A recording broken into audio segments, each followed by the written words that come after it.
নির্বাচন কি ফেব্রুয়ারিতে হচ্ছে নাকি এপ্রিলে রয়ে গেল, এরকম একটা বিতর্ক আমি আসলে দেখছি। কিছু গুরুত্বপূর্ণ মানুষজন এই আলাপ তুলছেন।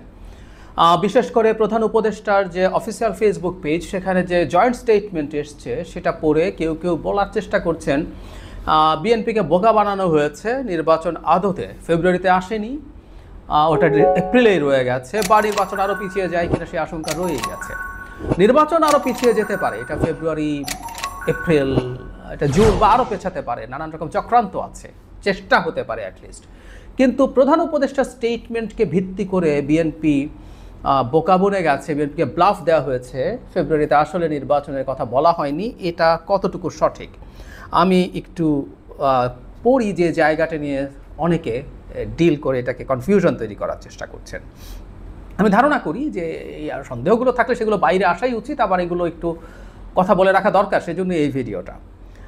যে বাক্যটার মধ্যে নির্বাচনের কথা আছে ওই স্টেটমেন্টে, সেখানে লেখা আছে এরকম: সকল প্রস্তুতি সম্পন্ন করা গেলে 2026 সালের রমজান শুরু হওয়ার আগের সপ্তাহেও নির্বাচন আয়োজন করা যেতে পারে। তার মানে সবাই যেটা বলছেন, যারা এটাকে অনিশ্চিত বলছেন, যে সকল প্রস্তুতি সম্পন্ন করা গেলে একটা শর্ত, পরেও শর্ত আছে ওখানে বলছে, সেক্ষেত্রে সেই সময়ের মধ্যে সংস্কার ও বিচারের বিষয়ে পর্যাপ্ত অগ্রগতি অর্জন করা প্রয়োজন হবে। তার মানে তিনটা শর্ত কেউ কেউ দেখতে পাচ্ছেন। একটা হচ্ছে সকল প্রস্তুতি, সংস্কার এবং বিচারের যথেষ্ট অগ্রগতি। এই সব কিছু হলে তারপর রমজান শুরুর আগের সপ্তাহে নির্বাচন হতে পারে। তার মানে সবাই পরের কথাটা এইরকম যে সরকার একটা পর্যায়ে বলবে যে নির্বাচনের প্রস্তুতি সম্পন্ন হয় নাই, বা বলবে সংস্কার এবং বিচারের শর্ত পরিপূর্ণ হয় নাই, তাই আমরা এগুলো এখন নির্বাচন করতে পারছি না।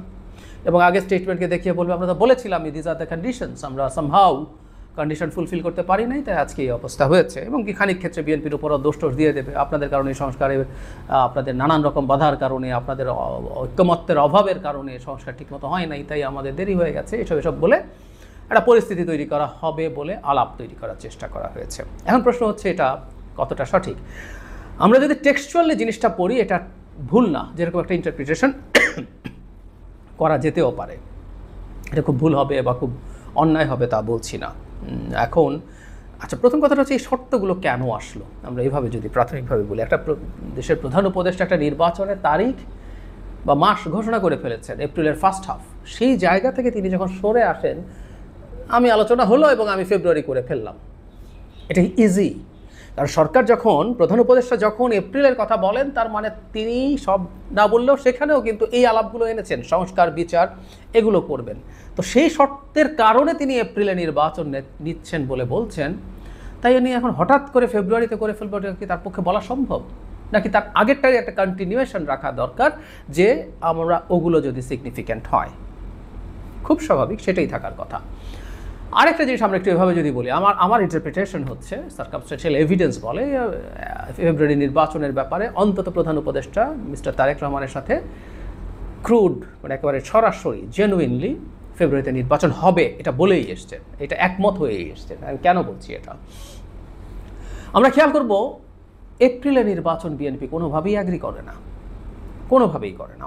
তার কারণ তার কাছে আছে, কিন্তু আমি এপ্রিলে আবহাওয়া সংকট, পরীক্ষা, এসব নানান কিছুর পরও বলেছি একটা কথা, এপ্রিলে যদি নির্বাচন হয় বা এনি চান্স যদি নির্বাচনটাকে পিছিয়ে ফেলা যায়, তাহলে জুন টুন না, এই সহসার নির্বাচন হবে না, সে আবার সেই পরের বছর, মানে এই পরের বছরের 26শে নভেম্বর ডিসেম্বর, পরের বছরের জানুয়ারি, এসবের দিকে চলে যাবে। So it's a very tough situation. এবং বিএনপি যে এপ্রিলে নির্বাচন একেবারেই নিতে পারছে না, তার প্রমাণ হলো প্রধান উপদেষ্টার ভাষণের পর স্থায়ী কমিটির যে বৈঠক এবং তার যে অফিসিয়াল স্টেটমেন্ট, সেখানে খুবই টাফ ভাষা ব্যবহার করেছে। একটা বাক্য তো এরকম ছিল যে প্রধান উপদেষ্টার বক্তব্য রাজনৈতিক ভব্যতার সীমা লঙ্ঘন করেছে। মানে এরকম একটা বাক্য যখন কেউ ব্যবহার করে, বুঝতে হবে সেই দলটা, এবং এটা কিন্তু কেউ ইনস্ট্যান্ট কোনো রিয়াকশান দিচ্ছে না, এটা একেবারে লিখিত ফর্মাল স্টেটমেন্ট। তার মানে তারা সরকারকে, জাতিকে, জনগণকে এই বার্তা দিতে চায়, বিএনপি এই এপ্রিলের ঘোষণার ব্যাপারে ভীষণ টাফ, তারা এই বার্তা দিতে চেয়েছে। সুতরাং বিএনপি এপ্রিলের নির্বাচন আসলে নেবে না, কোনো রকম সংশয় থাকলেই এটা হতো না। সুতরাং বিএনপি যখন প্রধান উপদেষ্টার সাথে বৈঠকের পর সন্তুষ্টি প্রকাশ করে, এই স্টেটমেন্ট যৌথভাবে অ্যাগ্রি করে, তার মানে হচ্ছে ভেতরে ফেব্রুয়ারি, মানে দুজনের ব্যক্তিগত পর্যায়ে ফেব্রুয়ারিতে নির্বাচন হবে, এটা ডিসাইডেড। আসলে সংস্কার বিচারে কতটুকু ভিজিবল করা যাবে এটা আসলে সম্ভব। সরকার এতদিন ঠিকঠাক মতো করে নাই, এগুলো এখন করেছে কিছুটা, একদম করেনি তা বলছি না। এই ব্যাপারে মনোযোগী হলে এখনও ডিসেম্বরে যদি তফসিল ঘোষণা করা হয়, এখনও যথেষ্ট সময় বাকি আছে, 6 মাস সময়। এই 6 মাস সময়ের মধ্যে অনেক সংস্কার, অনেক বিচার ভিজিবল করা ইজ ভেরি মাচ পসিবল। প্রস্তুতিও ইভেন ফেব্রুয়ারি না, নির্বাচনের প্রস্তুতি ডিসেম্বরের জন্যই নির্বাচন কমিশন নিচ্ছে, এই প্রস্তুতি তারা কথা বলেছেন। এটা তাদের রাখারই কথা, কারণ প্রধান উপদেষ্টা নিজে বারবার বলেছেন নির্বাচন ডিসেম্বর থেকে পরের জুন পর্যন্ত হবে। সো ডিসেম্বরের একটা নির্বাচনের প্রবাবিলিটির কথা তো প্রধান উপদেষ্টা স্বয়ং বলেছেন। সুতরাং এই প্রস্তুতিগুলো তাদের থাকারই কথা, সুতরাং সমস্যা হবে না।